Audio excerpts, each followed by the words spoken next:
आज Doubtnut app download करें। Doubtnut पर अपने सभी गणित, रसायन विज्ञान, भौतिक विज्ञान और जीव विज्ञान के डाउट्स का करो सफाया।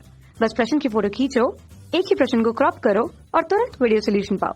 अभी डाउनलोड करें। हेलो फ्रेंड्स, हमारा क्वेश्चन है निम्न प्रश्न में जो है अभिकथन के वक्तव्य के बाद जो है तर्क के वक्तव्य को दिया गया है, तो सही विकल्प पर जो है निशान लगाइए। तो हम यहाँ पे क्वेश्चन में दो स्टेटमेंट गिवन है, इसके बेसिस पे चार ऑप्शन गिवन है, हमें फाइंड आउट करना है कौन सा ऑप्शन हमारा करेक्ट होगा।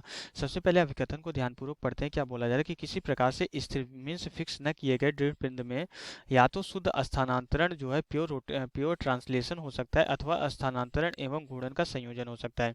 अगर हम यहाँ पे जो है किसी पिंड की बात कर लें, ओके अगर ये हमारा जो है ये कोई पिंड है और ये हमारी क्या है, यहाँ पे जो है इसको हम यहाँ पे जो है ये सतह हम मान लेते हैं, ये हमारी क्या है, ये हमारी जो है कोई सतह है। अगर इसको इसको जो है किसी प्रकार से फिक्स नहीं किया गया, अगर इस जो है पिंड को किसी प्रकार से फिक्स नहीं किया गया है, तो इसमें या तो प्योर ट्रांसलेशन मोशन हो सकती है। अगर हमारी ये चिकनी सतह हो जाए, ओके अगर ये हमारी जो है चिकनी सतह हो जाए, तो फिर क्या करेगा, ये हमारा जो इस पे जो फिसलते हुए गति करेगा प्योर जो है। अगर इसको फिक्स नहीं किया गया तो इस तरीके से जो है ये जो है किसी वेग v से जो है यहाँ पे प्योर जो है ट्रांसलेशन मोशन करेगा। ये ऐसा क्यों करेगा, क्योंकि ये क्या होगा कि अगर यहाँ पे जो है अगर इसकी सतह जो है हमारी जो चिकनी है, तो यहाँ पे कोई भी घर्षण बल काम नहीं करेगा। अगर यहाँ पे कोई भी घर्षण बल काम नहीं करेगा, मीन्स हमारा जो है कोई भी फ्रिक्शन फोर्स हमारा यहाँ पे काम नहीं करेगा, तो उसकी वजह से क्या होगा कि इसका भार नीचे की तरफ होगा।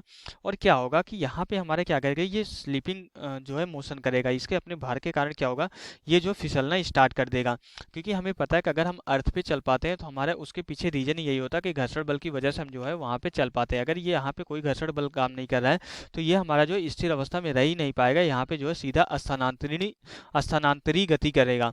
ओके, अब यहाँ पे हमारा जो है अगर अब इसके बाद अगर ये हमारी सतह चिकनी ना हो, अगर हमारी ये खुरदरी सतह हो जाए, तो फिर क्या करेगा, फिर क्या कर सकता है, खुरदरी सतह हो जाए, अगर इसको कोई बल आघूर दे दिया जाए, यहाँ पे अगर कोई बल आघूर दे दिया जाए, तो ये हमारा जो इस तरीके से जो है रोलिंग मोशन करेगा, हमारा लौटनी गति करेगा।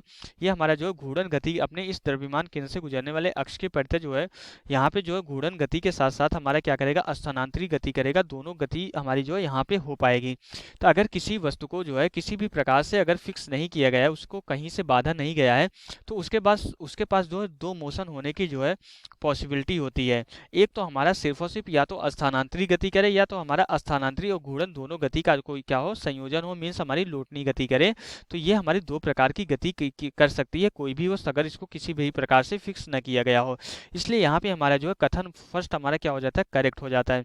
अब तर्क में क्या बोला जा रहा है, तर्क में बोला जा रहा है किसी स्थिर अक्ष के परितः घूर्णन में जो है दृढ़ पिंड का प्रत्येक कण जो उस वृत्त में जो है घूमता है, जो अक्ष के जो है हमारे क्या है लंबवत तल में रहते हैं, तथा अक्ष पर अपने केंद्र को जो है रखता है, केंद्र को रखता हो। मीन्स ये बोल रहा है कि अगर हमारा जो इसके अक्ष को फिक्स कर दिया जाए, मीन्स यहाँ पे इसके द्रव्यमान केंद्र से गुजरने वाले अक्ष को फिक्स कर दिया जाए, ये हमारा अक्ष क्या है, द्रव्यमान केंद्र से गुजर रहा है और तल के लंबवत है। तो इस अक्ष के सापेक्ष हमारा क्या होता है कि अगर ये यहाँ पे इस अक्ष को फिक्स कर दिया जाए, तो मीन्स ये तो स्थानांतरित मोशन कर ही नहीं पाएगा। अगर इसके द्रव्यमान केंद्र से गुजरने वाले अक्ष को हमने फिक्स कर दिया, तो मीन्स इसके द्रव्यमान केंद्र का जो वेग हो जाएगा वो शून्य हो जाएगा, तभी तो ये स्थिर रह पाएगा। तो मीन्स ये हमारा क्या हो जाएगा, यहाँ पे स्थानांतरित गति नहीं होगी।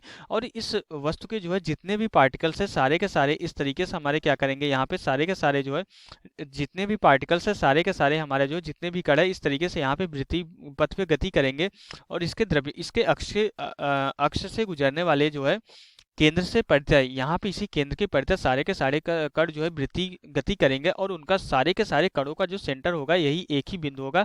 सारे के सारे कणों के वृत्ति गति का जो केंद्र होगा यही एक ही पॉइंट होगा। तो यहाँ से हमारा जो है तर्क क्या है, ये भी हमारा करेक्ट हो जाता है। लेकिन तर्क और अभिकथन दोनों हमारे अलग अलग स्टेटमेंट है। तर्क हमारा जो है अभिकथन की जो है सही व्याख्या नहीं होगा, सही एक्सप्लेनेशन नहीं होगा, क्योंकि दोनों हमारे अलग अलग स्टेटमेंट है। तो इसलिए यहाँ पे हमारा जो है फर्स्ट ऑप्शन इनकरेक्ट हो जाएगा, सेकंड ऑप्शन हमारा क्या होगा, करेक्ट होगा, थर्ड हमारा इनकरेक्ट होगा, फोर्थ हमारा इनकरेक्ट होगा। तो इस क्वेश्चन के लिए सेकंड ऑप्शन हमारा क्या है, करेक्ट ऑप्शन है। तो यहाँ से हमारा क्वेश्चन कंप्लीट हो जाता है। Okay, thank you. कक्षा 6 से 12वीं से लेकर नीट, IIT, JEE वो एडवांस के लेवल तक 1 करोड़ से ज्यादा छात्रों का भरोसा। आज ही डाउनलोड करें डाउटनेट ऐप या व्हाट्सएप करें अपने सारे डाउट्स 8400 400 400 पर।